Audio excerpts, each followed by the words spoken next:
കേരം തിങ്ങും കേരള നാട്ടിൽ കെ.ആർ. ഗൗരി നമ്മെ നയിക്കും. കേരം തിങ്ങും കേരള നാട്ടിൽ കെ.ആർ. ഗൗരി നമ്മെ നയിക്കും. കേരം തിങ്ങും കേരള നാട്ടിൽ കെ.ആർ. ഗൗരി നമ്മെ നയിക്കും. എത്ര മനോഹരമായ നടക്കാതെ പോയ ഒരു സ്വപ്നമാണ്. ഈ നടക്കാതെ പോയ സ്വപ്നം എന്ന് പറയുന്നത് സ്വന്തം സ്വകാര്യ ഭാഗത്തേക്ക് അടിയന്തരാവസ്ഥ കാലത്ത് ലാത്തി കയറ്റി, ആ ലാത്തി കുത്തി കയറ്റുമ്പോഴും വസ്ത്രം ഇട്ടുണ്ട്, വസ്ത്രത്തിൻ്റെ ഓടൊപ്പം ലാത്തി സ്വകാര്യ ഭാഗത്ത് കുത്തിക്കയറ്റപ്പോഴും ഇൻകുലാബ് സിന്ദാബാദ് വിളിച്ച ഗൗരിയമ്മ കേരളത്തിൻ്റെ വിപ്ലവ സൂര്യൻ എന്ന് പറയാൻ പറ്റില്ല, സൂര്യത്തിയായിരുന്നു. കേരളത്തിലെ മുഖ്യമന്ത്രിയാകേണ്ട പ്രധാനപ്പെട്ട ഒരു ആളായിരുന്നു. ഏക കുറവ് വെള്ളാപ്പള്ളി നടേശൻ പറയും പോലെ ഈഴവത്തിയായി പോയി എന്നുള്ളതാണ് ഏക കുറവ്. അന്ന് ഇന്നത്തെ പോലല്ല. ഇന്നിപ്പോൾ പിണറായി വിജയന് അദ്ദേഹം ഈഴവ സമുദായത്തിൻ്റെ മലബാർ വിഭാഗത്തിൽ ജനിച്ച ആളാണെങ്കിലും അദ്ദേഹത്തിന് ഇന്ന് മറ്റു രൂപത്തിൽ അപ്പർ ഹാൻഡുണ്ട്. വി എസ് അച്യുതാനന്ദനും ഒരു ഘട്ടത്തിൽ അപ്പർ ഹാൻഡ് വന്നു. V S Achuthanandan upper hand വന്നപ്പോൾ EMSൻ്റെ കാലം കഴിഞ്ഞു, നയനാരുടെ കാലം കഴിഞ്ഞു. അതെല്ലാം കഴിഞ്ഞതിന് ശേഷം ആ ഒരു മേൽക്കോയ്മ അവിടെ കുറഞ്ഞു. അതുകൊണ്ട് തന്നെ ഈഴവ സമുദായത്തിൽ ജനിച്ച രണ്ടു പേർക്കും മുഖ്യമന്ത്രിമാരാകാൻ പറ്റി. ഇപ്പോൾ പിണറായി വിജയനും ഇരിക്കുന്നു.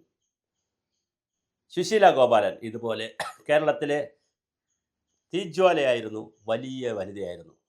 അവരെയും അർഹിക്കുന്ന സ്ഥാനം കൊടുത്തോ എന്നത് ഇപ്പോൾ ചരിത്രം വിലയിരുത്തട്ടെ. എന്തായാലും ഗൗരിയമ്മയ്ക്ക് സ്ഥാനം കൊടുത്തില്ല എന്ന് മാത്രമല്ല, ഗൗരിയമ്മയെ EMS ആണ് ആദ്യം പറഞ്ഞു എന്ന് പറഞ്ഞ് അവസാനം അത് മാറി EMSൻ്റെ മകൻ EM ശ്രീധരൻ നമ്പൂതിരിപ്പാട് അനിയൻ എന്നറിയുന്ന മരിച്ചുപോയി. അദ്ദേഹം മരിച്ചുപോയി. രണ്ടുപേരും EM ശങ്കരൻ നമ്പൂതിരിപ്പാടും മരിച്ചു. അതുപോലെ തന്നെ ശ്രീധരൻ നമ്പൂതിരിപ്പാടും അല്ലെങ്കിൽ ശ്രീധരനും ശ്രീധരനും മരിച്ചു. അതുകൊണ്ട് നമ്മൾ ആരോപണവും ആക്ഷേപവുമായിട്ടൊന്നും പറയുന്നില്ല. പക്ഷേ പറഞ്ഞു കേട്ടത് ഗൗരിയമ്മ തന്നെ ഒരു ഇൻ്റർവ്യൂവിൽ പറഞ്ഞത്, ചോവത്തി അങ്ങനെ ഷൈൻ ചെയ്യണ്ട. ചോവത്തി എന്ന് പറഞ്ഞാൽ ഈഴവ സ്ത്രീയായിട്ടുള്ള തെങ്ങ് കയറ്റക്കാരുടെ വീട്ടിൽ നിന്ന് വരുന്ന സ്ത്രീ ഷൈൻ ചെയ്യണ്ട.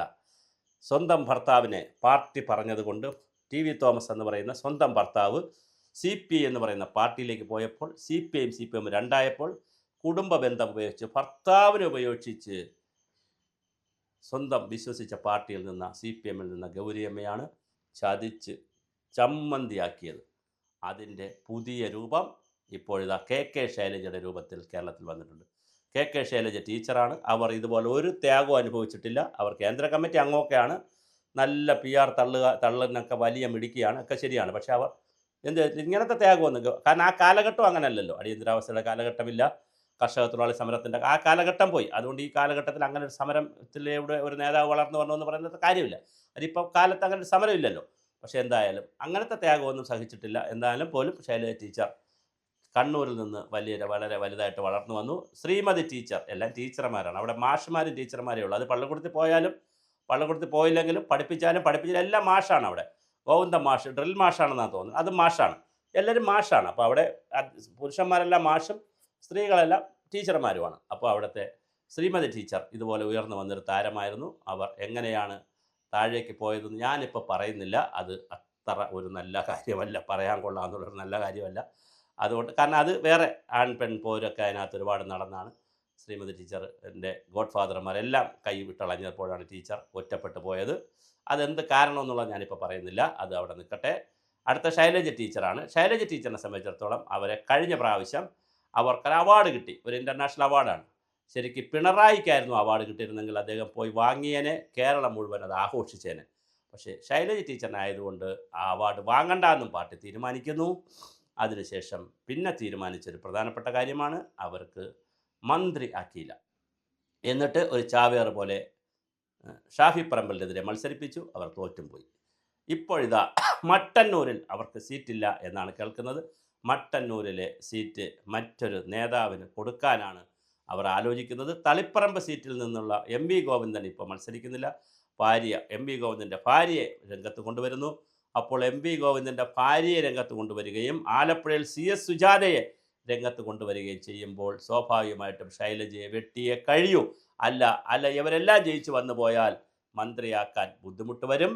പിന്നെ ആരെ മന്ത്രിയാക്കും എന്നുള്ള ചർച്ച വരും. കാരണം വീണ ജോർജ് ഉണ്ട്, ശൈലജ ടീച്ചറായി, ബിന്ദുവായി, പല ആളുകളായി വരും. അപ്പോൾ എല്ലാവരെയും കൂടി അക്കോമഡേറ്റ് ചെയ്യാൻ പറ്റില്ല. അപ്പോൾ വീണ്ടും ശൈലജയെ വെട്ടുന്നു. ഒരിക്കൽ കൂടി മറ്റൊരു ഗൗരിയമ്മയായി ശൈലജ മാറുകയാണ്. കേരന്തെങ്ങും കേരള നാട്ടിൽ കെ ശൈല ഞമ്മ നയിക്കുന്നുള്ള പാട്ട് എന്തായാലും ഇപ്പോൾ ഇറങ്ങിയിട്ടില്ല. പക്ഷേ ശൈലജ ടീച്ചർ കുറച്ച് ഓവറായി പോയി എന്നുള്ളതാണ്. ഈ PR വർക്കിൽ കുറച്ച് ഓവറായി.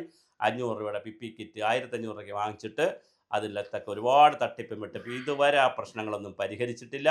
അത് പോയിട്ട് അവർ മുഖ്യമന്ത്രി തൊഴിലുറപ്പുകാരടുത്ത് ചെന്നിട്ട് പറഞ്ഞു, മുഖ്യമന്ത്രി ദൈവമാണെന്ന് അവർ പറഞ്ഞു എന്ന് പറഞ്ഞു. ഓണത്തിന് ഇവിടെ അലവൻസ് കൊടുക്കുന്ന കഥ പറഞ്ഞു. ഓണം കേരളത്തിലേ ഉള്ളൂ. അപ്പോൾ കേരളത്തിൽ മാത്രമുള്ള ഒരു പരിപാടിക്ക് ഇവിടെയെല്ലാം അലവൻസ് കൊടുക്കാൻ പറ്റൂ. ഹോളിയുള്ള ബംഗാളിൽ ഹോളിക്ക് അലവൻസ് കൊടുക്കും. പൊങ്കലിന് തമിഴ്നാട്ടിൽ അലവൻസ് കൊടുക്കും. ഇവിടെ പൊങ്കൽ വളരെ പ്രധാനപ്പെട്ട ഒരു വിഷയമല്ല.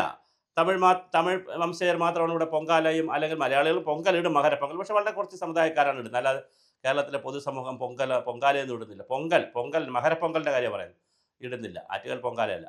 അപ്പോൾ അതൊന്നും ചെയ്യാത്തൊരു സമൂഹത്തിൽ ഇവിടെ എങ്ങനെയാണ് ഓണത്തിന് ഇവിടെയല്ലേ കൊടുക്കാൻ പറ്റും. പക്ഷേ അതിനൊക്കെ തള്ളി മറിച്ച് ആവശ്യമുള്ള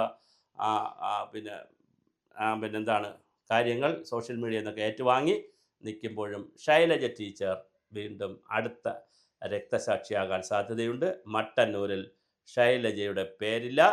അതിന് പറയുന്ന ന്യായം ഷംസീറും ശൈലജ ടീച്ചറും, തലശ്ശേരിയിൽ ഷംസീറും ശൈലജ ടീച്ചറും പിണറായി വിജയനും 2 വട്ടം കഴിഞ്ഞവരായതുകൊണ്ട് സംസ്ഥാന കമ്മിറ്റി തീരുമാനിക്കട്ടെ, അതുകൊണ്ട് ജില്ലാ കമ്മിറ്റിയിൽ നിന്ന് ആ പേര് കയറ്റിവിടുന്നില്ല എന്നാണ് ജില്ലാ കമ്മിറ്റി തീരുമാനിച്ചത്. എന്തായാലും കൊള്ളാം.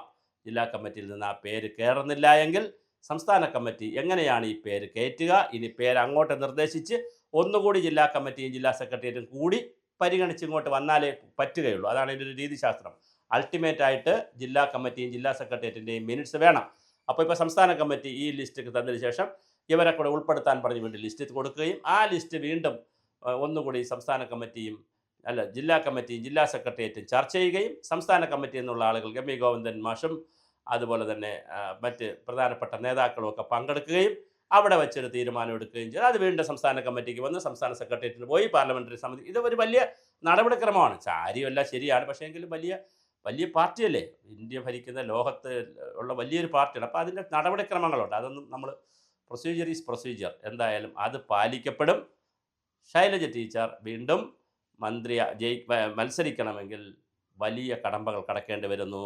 അതുകൊണ്ട് തന്നെ കേരള സമൂഹം കാത്തിരിക്കുന്നത് മറ്റൊരു ഗൗരിയമ്മ ആകുമോ? കേരന്തെങ്ങും കേരള നാട്ടിൽ കെ ശൈലജ ഇനി വേണ്ട എന്നുള്ള തീരുമാനം CPM എടുക്കുമോ?